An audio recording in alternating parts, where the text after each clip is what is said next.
Triple H, Hamas, Hezbollah, Houthi, इन तीनों संगठनों ने जिस तरह से अमेरिका, इजराइल और पूरे यूरोप का मुकाबला किया है, यकीन मानो दोस्तों, बड़े बड़े देश इतना मुकाबला इन देशों का नहीं कर पाते। हमास, हिजबुल्लाह, हूती ने पिछले 11 महीने में इन सभी देशों के नाक में दम कर दिया है। हिजबुल्लाह क्या कुछ कर रहा है आपको लगातार वीडियो में बता रहा हूं। हूतीज को लेकर भी लगातार आपको खबरें बताई हैं जब से जंग शुरू हुई है। हूतीज अभी भी खामोश नहीं बैठे हैं। हमास ने जो कुछ किया वो पहले किया, हमास अभी भी कर रहा है लेकिन थोड़ा सा हल्का पड़ा है। लेकिन हूतीज और हिजबुल्लाह उसी दम के साथ अभी भी हमले कर रहे हैं। हूतीज ने लाल सागर में 15 लाख टन कच्चा तेल ले जा रहे ग्रीक के झंडे वाले एक जहाज जिसका नाम सोनियन है, इस पर हमला किया था। हमला इतना जबरदस्त था कि जहाज में तेल का रिसाव शुरू हो गया और जहाज में आग लग गई। यह जहाज लाल सागर में अभी भी खड़ा हुआ है और तेल का रिसाव लाल सागर में लगातार हो रहा है। किसी भी देश की इतनी हिम्मत नहीं हो रही है कि वो लाल सागर में जाकर उस जहाज को वापस सही सलामत ले आएं और अपने तेल को बचा लें। पेंटागन ने कहा है कि तेल का रिसाव अभी भी लाल सागर में लगातार जारी है। हूतीज के हमलों की वजह से जहाज को वहां से ला पाना बहुत मुश्किल हो रहा है और 15 लाख टन तेल का ये जो जहाज है, ये इतिहास का सबसे बड़ा रिसाव होगा। इतना बड़ा तेल कभी भी समुद्र में नहीं बहा। 15 लाख टन तेल समुद्र के पानी में मिलता जा रहा है। पेंटागन ने कहा कि हमने बचाने की कोशिशें की लेकिन सारी कोशिशें नाकाम साबित हो रही हैं क्योंकि जिस तरह से हूतीज हमला कर रहे हैं वहां तक पहुंच पाना बहुत मुश्किल है। यमन के रक्षा मंत्री मेजर जनरल मोहम्मद नासिर अल अताफी ये लगातार लाल सागर के आसपास घूमते रहते हैं और जो लड़ाके हैं हूतीज के उनसे कहते हैं जो भी इजरायली जहाज दिखे या तो उसे पकड़ लो या गहरे समुद्र में डुबो दो, यहां से सही सलामत नहीं जाना चाहिए। तो पूरा यमन गाजा की आखिरी लड़ाई तक लड़ता रहेगा। उधर एक बार फिर से ईरान की हमले की चर्चा बहुत तेज हो गई है। अमेरिका ने भी कुछ कहा है, वो आपको बताऊंगा, लेकिन पहले आपको बता देता हूं कि ईरान के उप रक्षा मंत्री ने कहा कि हानिये की हत्या का बदला अचानक और अनुपातिक होगा और इजराइल को मनोवैज्ञानिक चिंता की स्थिति में रहना होगा।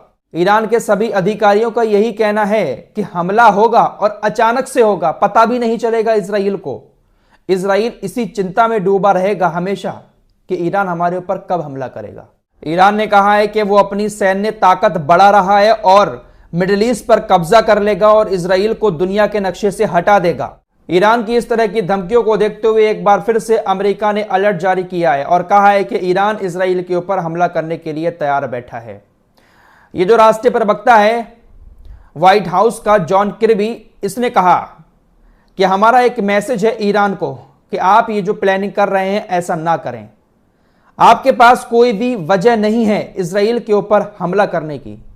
अगर आप ऐसा करते हैं तो क्षेत्र में एक व्यापक युद्ध शुरू हो जाएगा और हम आपको यह भी बता देना चाहते हैं कि अगर युद्ध शुरू होता है तो हम इजराइल के समर्थन में हमेशा इजराइल के साथ खड़े होंगे।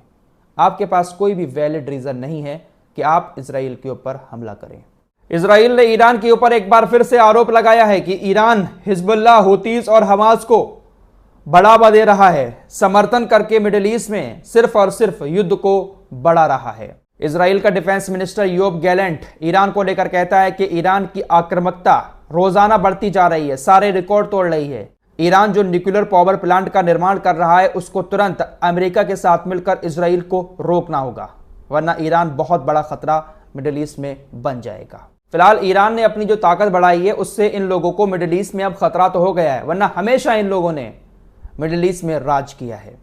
बात कर लेते हैं टेलीग्राम के मालिक की। दोस्तों, टेलीग्राम के मालिक को फ्रांस के अंदर गिरफ्तार कर लिया गया है। खबरें ऐसी आ रही हैं कि उनकी गिरफ्तारी इजराइल के कहने पर हुई है।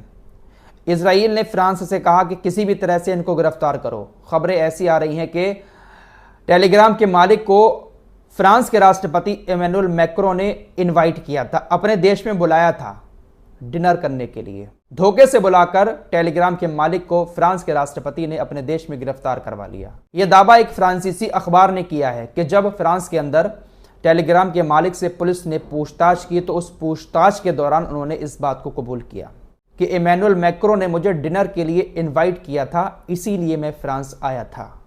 वैसे देखा जाए तो कहीं ना कहीं ये बात सही भी है, क्योंकि अरेस्ट वारंट जारी किए हुए हैं इनके खिलाफ, तो ये क्यों जाते फ्रांस के अंदर। तो इस तरह से पूरा यूरोप इजराइल के इशारों पर काम कर रहा है। जैसा इजराइल चाहेगा ये लोग वैसा करेंगे। क्या है एक राष्ट्रपति की बात जो इस तरह से झूठ बोलकर किसी को अपने देश में बुलाकर जेल के अंदर डलवा देता है। दोस्तों, ये जो टेलीग्राम के मालिक हैं ये रूस के रहने वाले हैं। रूस में इनका जन्म हुआ था, लेकिन ये अब यूएई के भी नागरिक हैं। इनके पकड़े जाने के बाद यूएई ने फ्रांस से 40 लड़ाकू विमान खरीदने की जो डील थी उसको रोक दिया है। यूएई 40 लड़ाकू विमान फ्रांस से खरीद रहा था, लेकिन इनकी गिरफ्तारी के बाद कहा है कि हम नहीं खरीदेंगे। आपने इसको जो पकड़ा है धोखे से, हम अभी आपके साथ इस डील को रोक रहे हैं। तो यूएई भी पूरी कोशिश में लगा हुआ है कि टेलीग्राम के मालिक यूरोप को छुड़ा लिया जाए। उधर नामीबिया ने इजराइल के ऊपर एक एक्शन लिया है। कैथरीन नाम का एक बड़ा जहाज इजराइल के हथियार लेकर नामीबिया की बंदरगाह से गुजर रहा था। नामीबिया के न्याय मंत्री के आदेश पर उस जहाज को रोक लिया गया। मालवाहक जहाज था, लेकिन अपने अंदर हथियार लेकर इजराइल की तरफ जा रहा था। इजराइल के कट्टरपंथी नेता बेन गविन ने मस्जिद अक्सा को लेकर 2 दिन पहले जो बात कही थी, उसको लेकर अब फिलिस्तीनी राष्ट्रपति के स्पोक्स पर्सन नबील अबू ने कहा है कि मस्जिद अक्सा एक रेड लाइन है और इसे किसी भी तरह से छूने की इजाज़त नहीं दी जाएगी, और इसको अगर कोई छूता है तो बहुत बड़ा धर्म युद्ध शुरू हो जाएगा। दोस्तों, आपको कई दिन पहले यह खबर बताई थी कि गाजा के अंदर पोलियो का पहला मामला सामने आ चुका है। पोलियो का पहला मामला सामने आने के बाद कुछ दुनिया भर की टीमें जो सहायता कर्मी हैं वो पोलियो की दवाई पिलाने के लिए गाजा के अंदर जा रहे थे, लेकिन इजरायली सेना ने उनको गाजा के अंदर नहीं जाने दिया। गाजा के बच्चों को पोलियो की दवाई नहीं पिलवाने दी। लेकिन अब अचानक से ऐसा क्या हो गया कि इजराइल ने इजाजत दी है और इजराइल ही यूनाइटेड नेशंस के अधिकारियों के साथ मिलकर गाजा के अंदर गाजा के बच्चों को पोलियो की खुराक पिलवाने की इजाजत दे रहा है। आखिर ऐसा क्या हो गया एकदम से कि इजराइल को इतना प्यार आ गया, इतनी हमदर्दी आ गई गाजा के बच्चों से कि वो यूनाइटेड नेशंस के लोगों के साथ मिलकर पोलियो की दवाई गाजा में पिलवा रहा है। मिडिल ईस्ट के कई सारे एक्सपर्ट का कहना है कि ये दवाई जो पिलाई जा रही है ना, इसमें भी कोई झोल है।